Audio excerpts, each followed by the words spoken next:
ఉందని మాట్లాడుతూ ఉన్నారు. ఇలా అక్షయ పాత్ర లాంటి రాష్ట్రాన్ని చేతికి అప్పగిస్తే వేల కోట్ల రూపాయలు దోసుకునే కార్యక్రమం జరిగి దోసిపెట్టే కార్యక్రమం జరిగి మళ్ళా సిగ్గుందా అని మాట్లాడితే అది కేటీఆర్ స్థాయికి తగిన మాటలు కాదు. సగం మాట్లాడి సగం వదిలేస్తూ ఉన్నారు. ఇప్పుడు మహాభారత యుద్ధంలో భీష్మాచార్యుడు కురుక్షేత్ర యుద్ధంలో అంటే వీరోచితంగా పోరాటం చేస్తున్న సందర్భంలో అశ్వత్థామ ఆయన కుమారుడు ద్రోణాచార్యుడు మరి అశ్వత్థామ అత కుంజరహ అనే మాట మాట్లాడు ధర్మరాజు.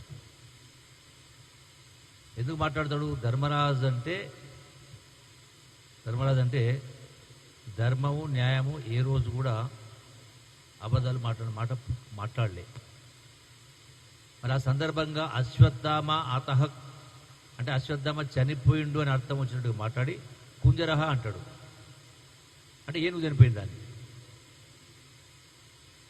అంటే భీష్మాచార్యుని ఆ యొక్క అస్త్రాలు వదిలేసే తీసుకొచ్చే పరిస్థితి చేస్తారు. లక్ష్యం అనేది ఏదున్నా కూడా ఇలా ప్రజాస్వామ్యంలో ఈ ప్రభుత్వం ప్రజాస్వామ్యబద్ధంగానే చేస్తుంది. ఏదైనా చట్ట ప్రకారమే చేస్తుంది. ఇది కూడా పరిపాలనంతా కూడా ఇలా వాళ్ళు మేము పనుల కోసం పోయినామంటే కూడా మీరు చేరిండ్రు నిర్ణయం తీసుకోవాలంటే మీకు స్పష్టంగా మాట్లాడడం జరిగింది. చెప్పిండ్రు వాళ్ళు కూడా. దీనికైతే సిగ్గుందా అన్నట్టుగా అంటే వీళ్ళు చేసినటువంటి వ్యవహారాలు ఏదో చక్కగా ఉన్నట్టుగా మేమేదో ఈ ప్రభుత్వం తప్పు చేసినట్టుగా మాట్లాడుతూ ఉన్నారు. అంటే ఏ అంశానికి సంబంధించి మాట్లాడినా కూడా ఏదున్నా కూడా స్పీకర్ గారు చట్ట ప్రకారం నిర్ణయం తీసుకుంటారు. సుప్రీంకోర్టు కూడా ఆదేశించడం జరిగింది. అదే ప్రకారం సుప్రీంకోర్టు ఆదేశ ప్రకారం జరుగుతూ ఉంది. ఏదైనా వాస్తవాలు బయటకు వస్తాయి కదా.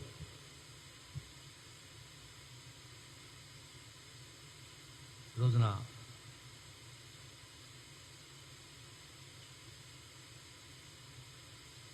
రెండవది నిన్న నేను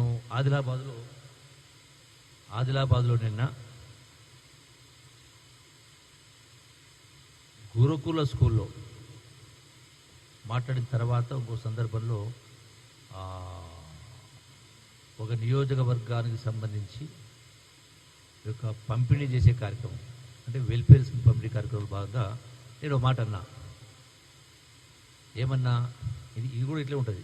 అశ్వత్థామ అతకు జరిగినట్టుగా నేను అన్నటువంటి సందర్భాన్ని వదిలేసి ఏ సందర్భంలోనా నేను 7 పర్యాయాలు పోటీ చేసిన 7 పర్యాయాలు కూడా పోటీ చేసిన సందర్భంలో ఎక్కడ ఏ వేదిక పైన కూడా నేను హామీలు ఇవ్వలేదు. అయినా అన్ని పనులు చేసిన ఏ ఒక్క హామీ ఇవ్వకపోయినా అనే మాట నేను మాట్లాడడం జరిగింది.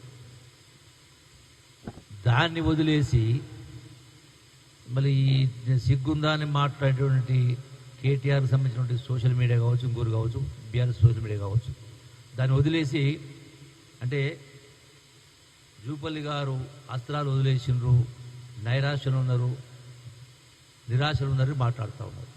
ఏ పార్టీకి వెళ్ళే పార్టీకి తెలియదు కింద. అంటే అసలు వాస్తవం నేను మాట్లాడింది ఏంది, వీళ్ళు మీడియాలో ప్రచారం చేస్తున్నది ఏంటి? నేను తప్పు మాట్లాడినా అబద్ధం మాట్లాడినా ఉన్న వాస్తవే మాట్లాడినా.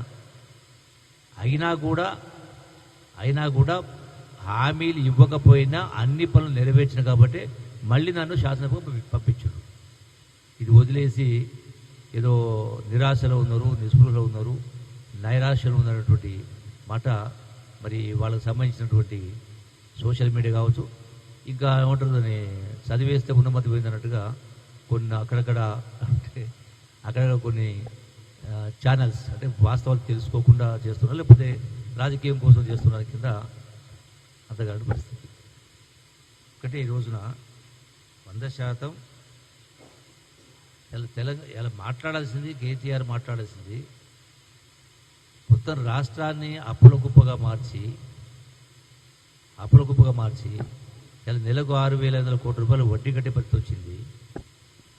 దానికేమో సిగ్గు లేదు. సంవత్సరానికి 70,000 కోట్ల రూపాయలు. సిగ్గు ఎవరికి ఉండాలి?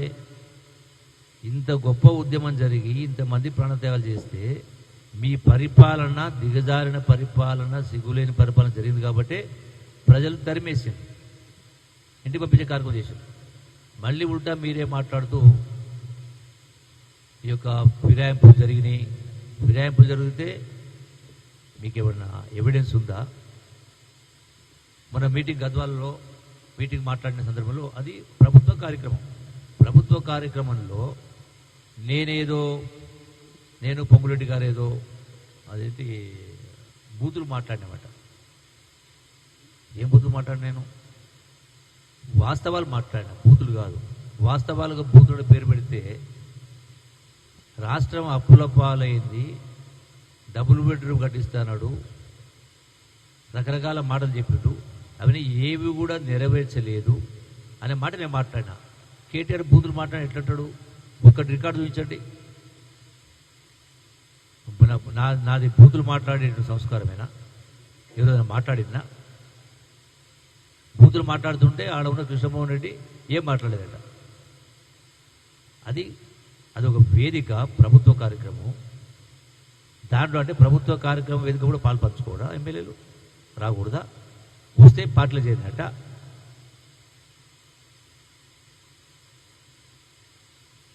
అందుకే ఏమంటారు, చింత వచ్చిన పులుపు చాలన్నట్టుగా మీరు ఇంటికి పంపించారు. రేపు తెలుస్తుంది కదా, మళ్ళీ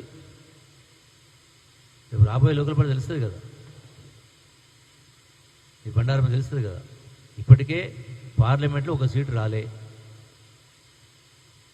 ఇంతటి ఆర్థిక దుర్బలపరుస్తున్న సందర్భంలో కూడా ఇలా ముఖ్యమంత్రి రేవంత్ రెడ్డి గారి ప్రభుత్వం ప్రతి సంక్షేమ కార్యక్రమాన్ని అభివృద్ధి గారు ముందుకు తీసుకెళ్లే కార్యక్రమం చేస్తాము. వీటికి సంబంధించి